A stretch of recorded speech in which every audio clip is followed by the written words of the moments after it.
I'm Frank Vaughn. It's September 29th, 2025, and some days there's just so much I want to talk about, and it's almost impossible to organize it in my mind. The main theme of this video is going to be Canada. It's going to be Mark Carney. It's going to be bills that are coming through Parliament that are going to seriously impact your life. It's going to be the financial picture of this nation. But first, I have to make an addendum to yesterday's video and cover some international topics which are of grave importance to all of us. Now, I know the subject matter in yesterday's video is greatly disturbing, but it's the truth. It's reality. There's a lot going on in this world that is absolutely aberrantly evil that defies the understanding of the average ordinary person who just doesn't have this stuff inside them, doesn't have the level of evil inside them. This is an article that's kind of gone by the wayside. Female cartel member La Diabla busted for running horrific baby trafficking organ harvesting rings. Listen to this. A female cartel leader known as La Diabla has been busted in a joint U.S.-Mexican operation for allegedly running a deadly baby trafficking and organ harvesting ring, federal authorities announced. Martha Alicia Mendez Aguilar, a member of the Jalisco New Generation cartel in Mexico, whose nickname translates to she-devil, very appropriate, allegedly lured poor pregnant women to remote locations where she would perform illegal C-section operations, often killing the women.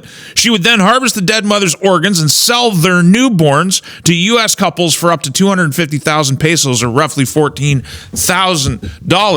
Also, would sell the organs. Now, I want you to understand, the article paints this picture. This is a bust of a cartel member. It takes a family.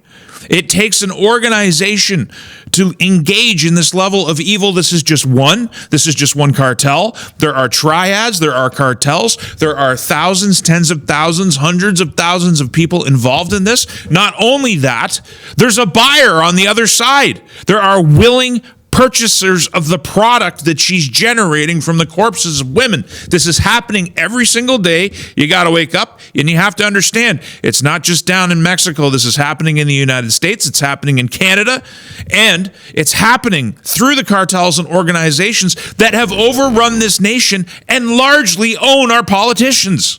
This isn't some kind of conspiracy theory. This is Canada. This is a long and storied history that we have, this interface between Chinese triads, Mexican cartels, government, and their ability to have unrestricted access not only to our real estate market, but our money markets, our cash markets, our casinos for money laundering. This just from September 26, 2025. RCMP closes investigation to alleged Montreal police stations, Chinese police stations, federal police force, not recommending charges, defamation lawsuit ongoing. Whatever the circumstances of this individual investigation closure, Sidewinder was closed, and it doesn't even matter. The books above, Willful Blindness, Claws of the Panda, detail a multi-decade history of corruption between the Chinese Communist Party and Canadian officials. Investigation after investigation after investigation that are closed down prematurely. Nobody gets charged. These people just keep coming into the country and dumping billions, with a B, through our markets, inflating prices, riding roughshod over every single Canadian, doesn't matter where you come from, riding roughshod over you, trying to be an honest person, paying your taxes, getting raked over the coals by inflation. And these guys are just allowed to do whatever they want. There's 100 different websites in Canada where you can buy cartel weed, cartel fentanyl, cartel cocaine, cartel PCP. I showed them in previous videos, and it'll get mailed securely to your door by the very Canada Post that's on strike right now, probably on strike, as a strategy to justify mass-scale downsizing, which will largely affect rural Canada Post people. But that's a whole other story. Now, before we get back to Canada, we have to discuss something pressing. Trump says he'll attend Pete Hegseth's gathering of generals to tell them how well we're doing militarily. This is an unprecedented meeting. This is the gathering of all of the top brass of the U.S. military to Virginia, along with the Secretary of Defense, a critical component of the line of succession if something happens to the president, and the president himself. I would imagine the vice president will be somewhere else due to national security concerns. This is a big security risk because you're putting the entire top echelon of the U.S. military in one spot. It's a security risk, but it's also it's going to require an incredibly large amount of resources to pull this thing off safely. And Trump said, the expression esprit de corps, that is what it's all about. But there's probably going to be a public-facing side of this meeting, and then there's going to be a private side of this meeting, and I'll tell you why. This speaks louder than words. Wave of U.S. air tankers deployed to Europe. They took off last night, this morning.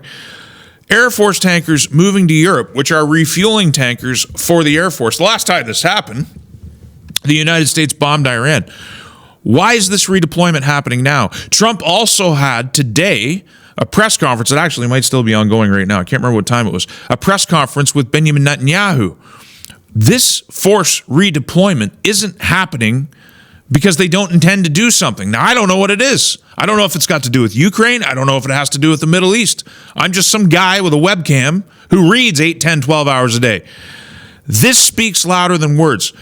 A mass-scale redeployment and operational readiness redeployment at the same time as there's a massive, unprecedented meeting of the top brass of the U.S. military in the United States. In the milieu, in the chaos that has emerged, quite honestly, since the Charlie Kirk assassination, which is a subject I want to get back to because the arraignment's today, and we'll see what we get out of the arraignment. But there's absolutely no reason to expect that Tyler Robinson pleads guilty because he, where they say he was, didn't fire the shot that killed Charlie Kirk. We still don't have the bottom of it. They say that he was at some Dairy Queen and they say that he rode in his Dodge Challenger and drove all the way back to where he was picked up and subsequently was turned in and everything else. We still don't have a single picture of him in that Dodge Challenger. You know that Dairy Queen picture? Outside that Dairy Queen is multiple cameras. Why haven't they released a picture? Why don't we still have the bullets? We don't have a coroner's report. There's so much sketchiness.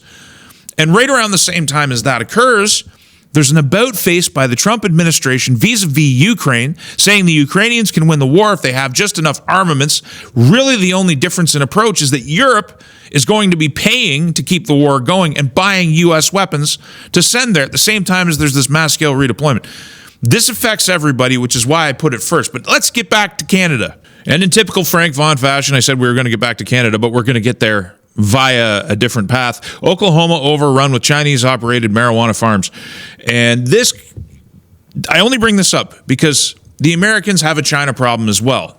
The Trump administration is trying to deal with their China problem, whereas Canada has fully embraced it. Instead of trying to kick it out, we've created a legal framework for them to hide in plain sight. This that they're highlighting in Oklahoma is the standard operating procedure here in Canada. It is not government licensed weed dealers and weed growers that are making the lion's share of money, but cartels who are taking advantage of the reserve system set up under the Indian Act to sell their product and distribute it all across Canada. And the government doesn't want to fix it because I think many members of the government are in on it. And when I say the government, I'm not just talking about Parliament. I'm not talking about Parliament at all. I'm talking about the government that is appointed by Parliament, and that's very different. That government is headed by Mark Carney. UK says it will introduce digital ID cards, reviving a contentious idea. I covered this the other day, but what I didn't put emphasis on is the fact that is actually identified here is that Canadian Prime Minister Mark Carney and Spanish leader Pedro Sanchez, as well as the Australian leader, were all in attendance, and they were clapping like seals as Starmer said, you will not be able to work, you will not be able to live unless you have this mandatory digital ID. Our guy is in the audience, and we have the bills before Parliament right now that are going to set up this draconian, technocratic, totalitarian system that they want, that Mark Carney wants. It's not just about controlling you, it's about making sure you are kept down while he loots the country. And at this point, I got to make a call out. I'm guilty of this too. I'm guilty of the invective. I called the liberal base a bunch of Dunning-Krugerites, clapping like seals. And in a way, that's true. But these are the people that we got to wake up because it's their futures that are going to burn too. We're all on this ship and we're all sinking together. And this guy's been sent in to complete the looting and complete the transition. And quite honestly, we need everybody. Even the people that are asleep. We got to try and figure out how to wake them up to the disaster that's coming to us. I talked earlier in the video about how investigations just keep getting closed in Canada. Well, here's another thing that keeps happening in Canada. Documents getting lost, just mysteriously disappearing. Documents related to Canadian Forces propaganda program that was targeting Canadian citizens during COVID to get you to take that shot have disappeared, and investigation is underway. This article is dated May 11th, 2023. I looked into this yesterday. Do you know how that investigation is going?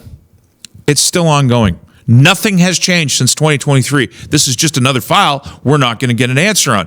But let's talk about the financial situation in Canada. You can't call this guy a partisan hack.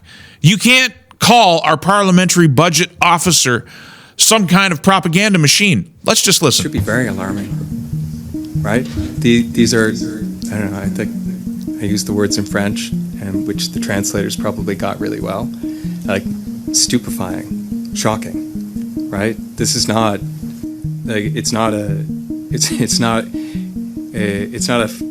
funny fiscal outlook. It's a really serious fiscal outlook. And we don't lightly use the word unsustainable, right? Unsustainable means you don't have the option of saying, maybe I'll wait a couple of years, I'll see how things go.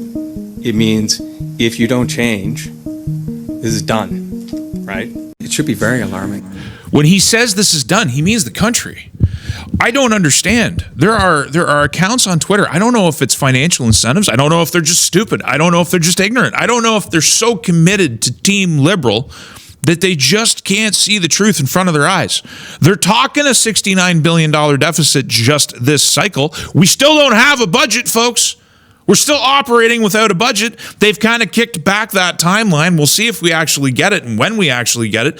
The fact of the matter is, the government, which is appointed by Parliament, and this is going to be very key in the upcoming segment, the government that's appointed by Parliament does not effectively need a budget, doesn't need to pass a budget. It can keep governing through the Governor General's office indefinitely if it wants to. It can postpone elections indefinitely if it wants to, because total power resides in the government, and the government is not Parliament.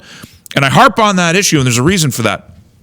The fact of the matter is, this fiscal irresponsibility, as the government is talking about mass cuts to the public sector, it's not going to cure the problem, because it's the money that's going out in every direction, far more than the public service, although the public service is a big part of it, that's actually setting the stage for the fragmentation and destruction of this country. And while that destruction is being managed by the likes of Mark Carney, you are going to find yourself in a totalitarian hellhole where you are denied access to the public commons. Imagine this, folks. They're coming in hard. They're going to come in hard with this digital identification. They're going to come into it as a solution to problems that they created. Immigration, crime, cracking down on TFWs and the IMP program. This is probably coming to us. The very same people, without any legal basis whatsoever, wrote emails and made phone calls to banks and demanded people's bank accounts be closed and their assets seized without them ever being charged formally, are going to implement a digital identification which they can turn on and turn off, which not only denies you access to the public commons, which is the internet, where real conversation, real debate is actually happening. Ever since Musk acquired X, we're allowed to speak again. It's the only reason I'm here. It's the only reason I can cover the subjects I covered in yesterday's videos without getting banned. We can talk about the scamdemic again. We can talk about many subjects again. But that flower is about to get nipped in the bud. Digital ID will deny you access. Give the government, which is not Parliament, the ability to shut you off, as well as have everything concentrated in one point, not only to shut you off from the internet, but to close your bank accounts, deny you the right to work, and deny you the ability to even purchase food. You would literally just be dependent on handouts so that you could eat. Or, again, as Carney's own office predicted, because this video clip that we just watched is just the latest in a series of troubling statements to come out of official parliamentary bodies. One of the most disturbing ones was a little while ago, a couple months ago, where they said that in a matter of years, we would be hunting squirrels to subsist. And I don't know why the country's not listening to what's being said. This is in addition to the mass immigration that's releasing ethnic tensions all over this country. We're no longer a nation with our own problems. The problems that we have are international in scope. When I'm talking about ethnic problems, it's Hindu versus Sikh. It's Sikh versus Muslim. We have imported all of these diasporas, and they're all juxtaposed to one another. And buried underneath that somewhere is the core problem that we used to have, which was between the native population and the rest of Canada and the French and the English. These old problems aren't going to matter to all the diasporas that we're bringing in. The country is being set up 100 different ways to fragment. And Mark Carney is here to manage that fragmentation to the maximal benefit of his pals that are all tied to the United Nations and all tied to the World Economic Forum. And we'll see that in some of the bills that we're going to cover next. Now, I know I said I was going to get to the bills right away, but first, let's talk about what the mainstream media, which is funded by the government in this country, is telling you is important today. LGBTQIA+. Where's the two-spirit? They didn't even complete the acronym, these racist bigots. Women groups, who can't even define what a woman is, brace for funding cuts as Ottawa looks to trim spending. This is what they think is important. Here we have another. Recall Smith rally, so-called rally, brings Calgarians out to protest Alberta's premier's policies. There was probably 100 to 150 people there, and yet here it is. Mainstream media attention, front page, they got a dedicated journalist. They didn't do this sort of stuff for the Freedom Convoy. They didn't have anybody on the ground telling the Freedom Convoy story, but they got a guy there for 150 people. So instead of telling you how many people were in the crowd, this is how they do it. It's behind my big head.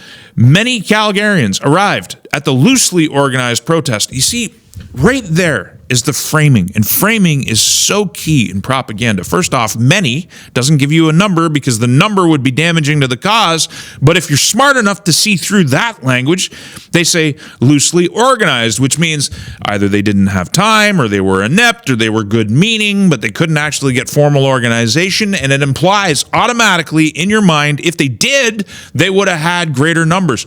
Full-fledged article. Meanwhile, Danielle Smith is very secure. She's in very secure territory. I don't know what the NDP was thinking getting Nenshi in there, but there's a very small chance that he can possibly eke out a win. I just wish Danielle Smith wasn't so worried about the opposition. This is the Conservatives. They're either torpedoing their own chances in this country, or they are shaking in their boots and afraid of those who generate the narrative in the mainstream media. They're not fighting. They're not getting real. You're going to find out that Pierre Poilievre hasn't talked about something that will absolutely destroy this country since it was introduced in June when I first covered it, which is Bill C-8, which we are absolutely going to get to next. Why aren't these so-called leaders coming out strong and swinging? It's the only way we're going to survive. If you want to bring Canada back, if you're genuine, whatever sliver of hope remains for this nation and its system, which is junk, but if you believe in it, as a majority of Canadians seem to believe in it, if you want to bring it back, you got to start talking about these things. You got to start being brave. You got to start fighting. Now we're going to cover 3 bills today, and we're going to try and be brief about it. And to my knowledge, Pierre Poilievre hasn't addressed any of these yet. We have Bill C-8, C-9, and C-10, and taken together, they're horrible. First, we're going to do Bill C-8, which the summary, I'm not going to read the entire summary. I'm just going to read A, B, C, and D, and E, authorizes the governor and council to designate any service or system as a vital service or vital system. Any service or system as a vital service or vital system, giving power to who?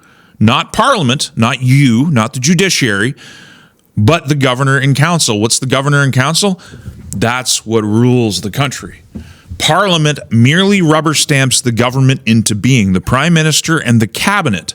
That's the only role of Parliament, because very few people actually get to Parliament that aren't filtered out by the party system before they get there. Their job, parliamentarians, is to do what the party whip says. The parties rule Parliament, and Parliament's job is to rubber stamp the government into place. They rule through the Governor General, which is the King's representative. That's your democracy, folks. It sucks. I've said it sucks. It sucks all the way. And this is one of the reasons why it authorizes the Governor and Council to establish classes of operators in respect of a vital service or a vital system, requires designated operators to, among other things, establish and implement cybersecurity programs, mitigate supply chain third-party risks, report cybersecurity incidents, and comply with cybersecurity directions, provides the exchange of information between relevant parties, authorizes the enforcement of the obligations under this act, and imposes consequences for noncompliance.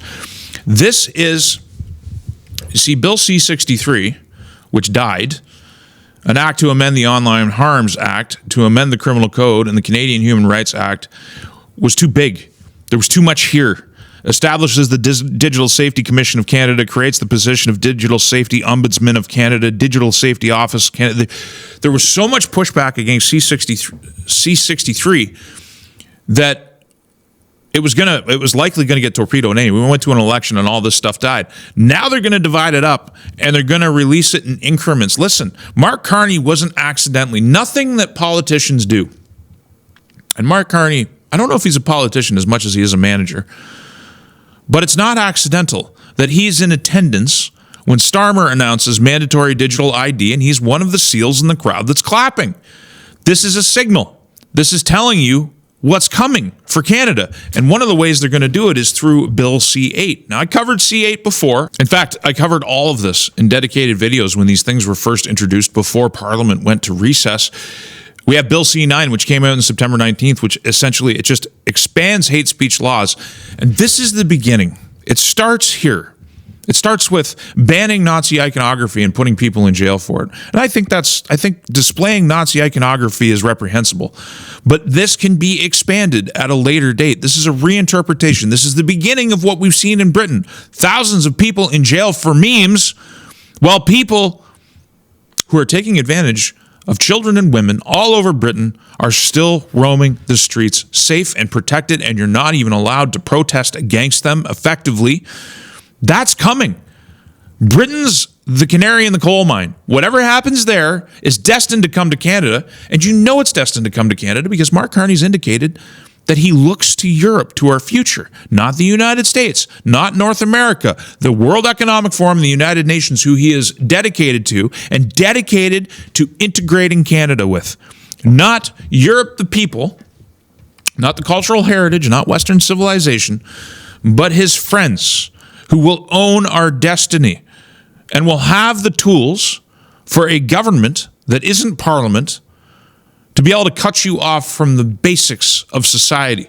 It will make the pandemic and the response to the pandemic look like child's play.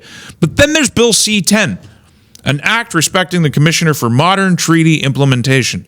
Now, if you read through this, whereas the Government of Canada is committed to achieving reconciliation with First Nations, Inuit, and Métis through renewed nation-to-nation, Inuit Crown, and government-to-government relationships based on the recognition of rights and respect and cooperation and partnership. It's all about Aboriginal. It's all about treaty rights. But this, the other, there's so many aspects to this, it's hard to keep it all in my head. This is also about treaty implementation from the United Nations. This is all about aligning Canada with all of the Indigenous peoples' nonsense, which is just a power grab that comes from New York and the World Economic Forum. The other great big scam, nothing's going to change it, is the Indian Act itself, which is a scam on the people of Canada, whether you're native or whether you're someone else.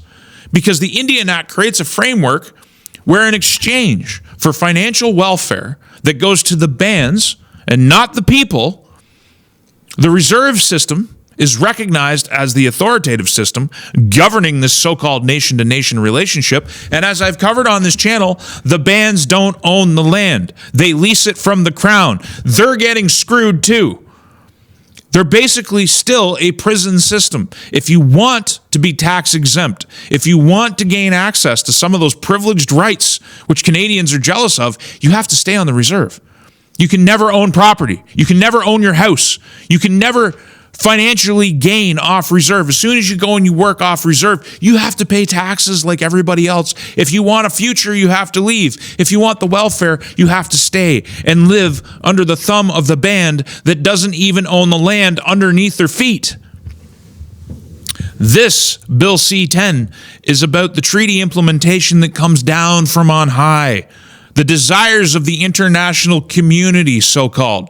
Is it really an international community, or is it just another cartel that we are kowtowing to? Because Canada, I tell you, just loves its cartels. These people at the top of the heap are creating a system where there is no room for your thoughts. There is no room for your free speech. There is no room to give you the freedom of movement and access to material, freedom to have a bank account, freedom to work, freedom to speak your mind.